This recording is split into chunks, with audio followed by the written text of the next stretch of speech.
តោះយើងមកដូរបរិយាកាសយើងមកមើលម៉ូតសក់ម្ដងនេះម៉ូតសក់ដឹងលយមកនេះចាញ់សិតងាកសិតអីណាពិតជាអែមស្រែមខ្លាំងមែនទែននេះជាម៉ូតសក់ទី1បាទ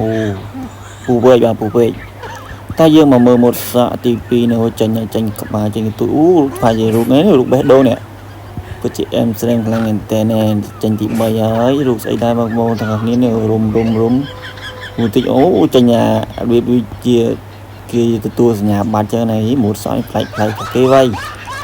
តែយើងមកមើលម៉ូតសក់បន្តទៀតអាយ៉ាចាញ់នេះដូចជាក្រងតិចអីបន្តិចដូចកដោបតិចអីបន្តិចបងប្អូននេះម៉ូតសក់នេះ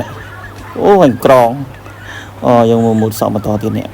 ស្រួយយ៉ាទៅលើយ៉ាយ៉ាគេ design ចាញ់ជីវិតថៅអ្នកគ្នាជីវិតថៅយកមិនទឹកកាប់អាណានៃតាអញហ៊ីប៉ុនឆ្ងាយបដិណោះណាយើងមើលសំលៀកទៅចាញ់សឹកទៅឯណាជ្រុងចាក់កូនកែងឯណាជ្រុងកែធ្វើខ្លាំងមែនទេអ្នកគ្នាសក់វាអាច